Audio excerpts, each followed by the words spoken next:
Okay, now I am sketching out a basic shape for, you can either call this a rock or a stump. It's a good pass for both once I get done with it. But I was really trying to make a rock. Anyway, just putting in some midnight black, maybe a little Van Dyke brown, and just playing with the knife, shaping it.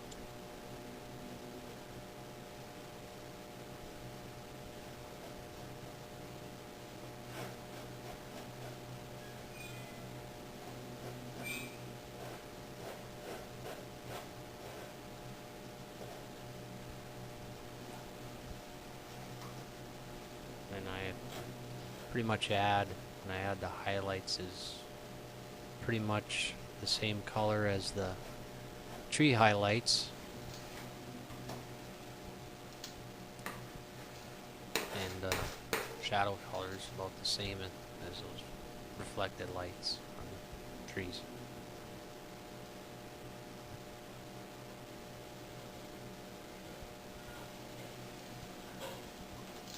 Pretty much stayed true to all the same colors that are in the, as long as I had a purpley, dirty, pinkish kind of color that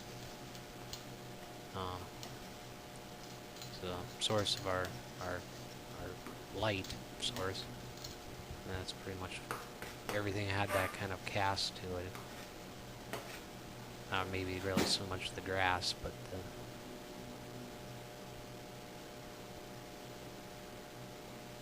everything else.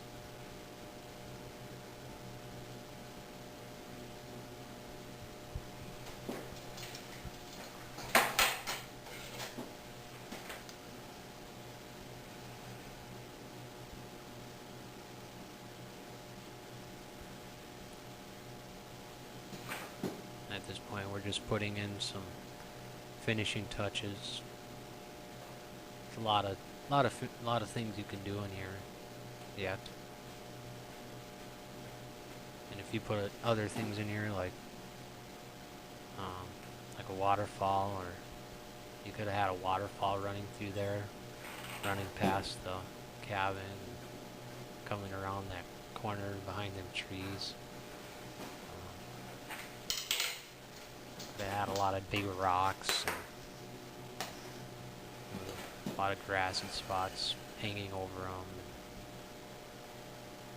Could have made it a lot more layered. I mean, there's a lot of layers, but I mean, it's still relatively kind of flat, but I don't know. Could have made some like higher spots and projections. And now we're putting in another rock, a little bigger one. Or it could be a stump too, I suppose, but I don't know.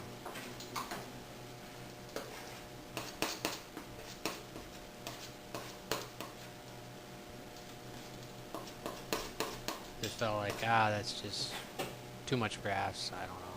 I gotta have something here for some reason, so put something there. Didn't want to put another big tree in there. I felt I had enough trees. And would have been a big, huge tree right through the middle of the painting. I didn't want that to take away from the focal point, which I guess is the cabin, since it's the brightest spot in the painting, with the front face of the cabin. Still a little too bright for me, I think, for this painting, but I can try to glaze over that after it dries.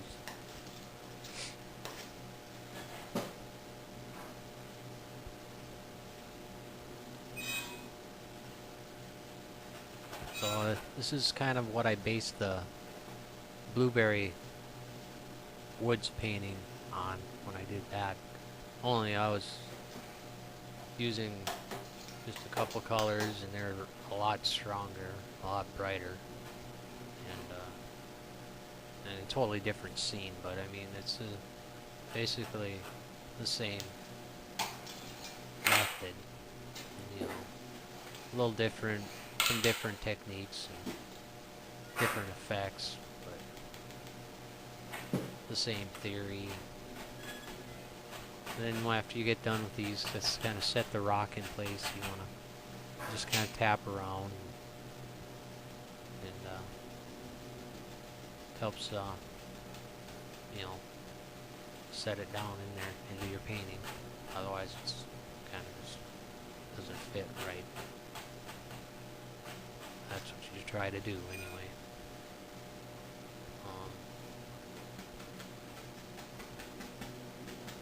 Not sure what I have left to do at this point, but put in some sticks and twigs, so this will be an interesting video and a half here that I have left. Well, about another 3 minutes on this, and another, I think, 10 minutes along the lines.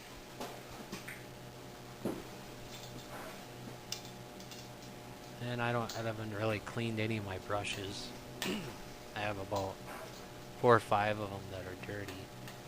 A 1-inch brush that I used, a couple 2-inch brushes, my filbert, and my liner, and my knife. That's pretty much all I needed for this painting. A lot of knife work with all them trees, highlights, and the cabin, the path, and rocks. So you get to use the knife quite a bit, and in the 1-inch and 2-inch brushes. And if you wanted to, you know, really expand on that, you put in some evergreens with a fan brush. Well, I guess I did use a fan brush a little bit, but you could use it even more. You could use the round brush and add like some leaves to those background trees. I guess if they had some green leaves and stuff on them, they kind of help balance with the ground colors, the green from the grass and the ground. But I don't know, I kind of like the way it was. I figured, well, that's something I can always add down the road, you know. It's one of those things you can always add. In fact, I did add onto the blueberry woods painting, I did add those. Well, they weren't green in there, but I did add tree limbs up to the top. And if you go to my site on DeviantArt, my gallery there, I have my painting posted up where I have added those. But I never did the video to that. It's just one of those things that I saw later on, and I was like, oh, okay. Okay, so here I have pretty much a mixture of brown, and it's got a little bit of black in there too. And I'm putting in a fence. This kind of helps define the path and distance from the edge of the path to the back of to the front of the cabin. So it helps kind of define that distance. Well, when you start from the cabin and work your way forward, you wanna make the posts a little bigger, a little taller, a little wider each time, so they should be, you know, showing depth. And now I'm highlighting them. I probably could have made them a little bit taller than I did, though. I was just afraid they get too big on me and look ridiculous. So I made them small. That's another thing. I could always go back and redo those, you know.